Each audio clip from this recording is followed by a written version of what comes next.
¿Qué es el gluten? Acá tenemos entonces el trigo. Sabemos que del trigo podemos obtener la harina y si pudiéramos mirar con una lupa, podríamos observar que dentro del grano del trigo hay almidón y hay proteínas. Respecto al estudio de las proteínas, este señor Thomas Burr-Osborne es considerado el padre de las proteínas de las plantas. Él desarrolló un método de fraccionamiento de proteínas que básicamente lo que dice es que, por ejemplo, acá tenemos una proteína proveniente de una planta, puede ser sometida a diferentes soluciones para extraer y caracterizar sus proteínas. Acá tenemos entonces que aquellas que se solubilizan en agua se van a llamar albúminas y que las que se solubilizan en solución salina, en sales, se van a llamar globulinas. Solo quiero mencionar como un dato curioso de que en los humanos, si tomamos una muestra de sangre y le hacemos un examen que se llama electroforesis de proteínas en suero, vamos a tener una gráfica como esta y unos porcentajes que nos van a mostrar cuánto de las proteínas que tenemos en nuestra sangre son albúminas y cuántas son globulinas. Este examen es muy útil porque permite identificar inflamación, así como también algunos tipos de cáncer. Tenemos entonces que así como las plantas, los humanos también tenemos albúminas y tenemos globulinas. Sin embargo, existen un tipo de proteínas que solo se han identificado en los cereales y que se llaman prolaminas.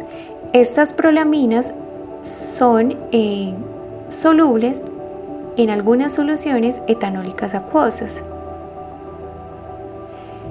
Las prolaminas son diferentes en cada uno de los cereales.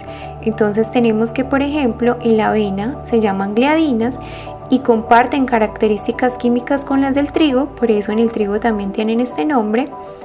En la cebada se llaman jordeínas, en el centeno secalinas, en el maíz ceínas, y ya hablamos aquí del trigo.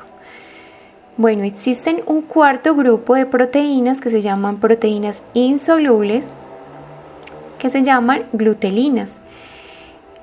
Se llaman insolubles porque básicamente son el remanente de esta red compleja que no se alcanzó a solubilizar en estas soluciones. ¿Qué es importante tener en cuenta acá? Que los autores dicen que no son solo proteínas, también son metabolitos de la planta, así como remanentes de pared celular. No sé si ya lo mencioné, pero entonces esas glutelinas se llaman gluteninas si están presentes en el trigo. Entonces, para que no nos confundamos, el término gluten hace referencia tanto a las prolaminas del trigo como a sus glutelinas. Existen diferentes formas de identificar y clasificar las proteínas en un cereal. Solo como información extra, acá tenemos, por ejemplo, un gel donde se realiza la electroforesis, este examen o este método que les mencioné acá, que también se le realiza a la sangre en humanos,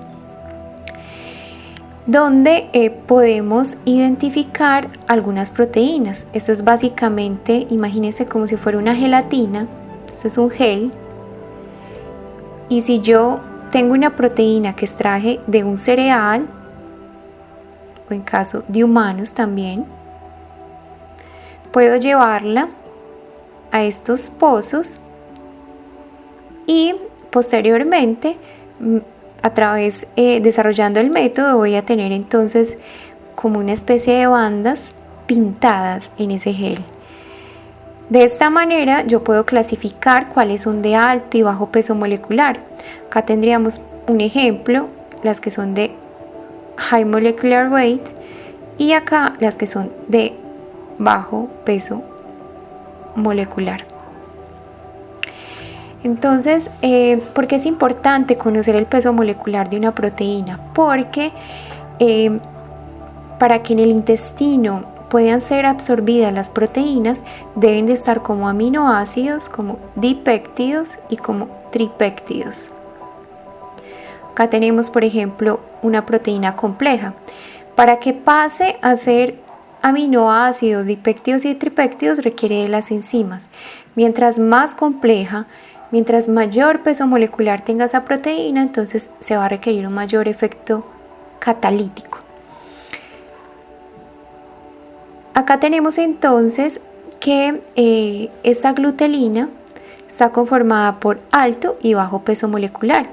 En las de alto peso molecular se han identificado que estos polipéptidos se encuentran formando un grupo, una especie de red con las gliadinas, y que estas dos a su vez tienen presencia de otros tipos de prolinas como las alfa prolinas, las gamma y las gamas prolina aquí.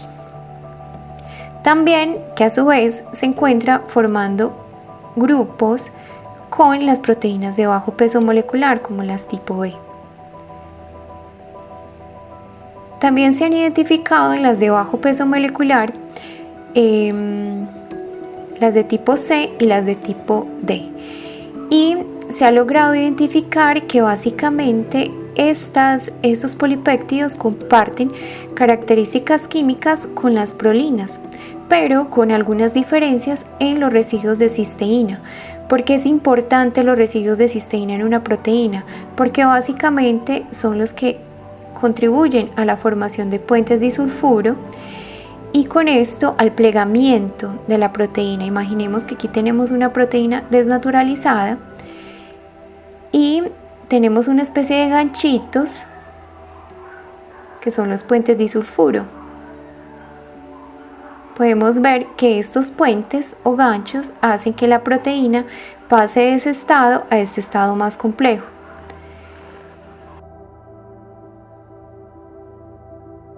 Ok, entonces como conclusión tenemos que las plantas tienen diferentes tipos de proteínas, dentro de las cuales resaltamos las albúminas y las globulinas, que también están presentes en los humanos. Un tipo de proteínas que están presentes solamente en las plantas y específicamente en los cereales se llaman prolaminas. En el trigo tenemos que su prolamina es la gliadina. También tenemos que las plantas contienen proteínas insolubles como las glutelinas. En el gluten su proteína insoluble se llama glutenina. A modo de spoiler, que es un tema que quisiera debatir un poco más adelante, se ha encontrado que este tipo de proteínas son solubles en pHs básicos. Esto es súper importante si nosotros pensamos que la digestión en el intestino humano, en boca, intestino y colon también, porque ahí ya hemos encontrado que hay una gran actividad de la microbiota, no tenemos pHs tan básicos. Esto nos llevaría a pensar, a intuir o generar hipótesis de que esto puede interferir con los procesos de digestión de este tipo de proteína, ¿cierto? Pero es algo que quiero que se debata más adelante con mayor evidencia científica. Bueno, tenemos entonces que el término gluten hace referencia a las prolaminas y a las glutelinas, y que existen diferentes tipos de prolaminas y glutelinas, las cuales forman grupos o una red, un entramado de complejos que le confieren unas características muy especiales al trigo. Espero entonces que en próximas sesiones de estudio podamos discutir y debatir un poco por qué hay una gran cantidad de literatura y de evidencia científica hoy en día sobre las intolerancias y la relación entre el trigo y el sistema inmunológico.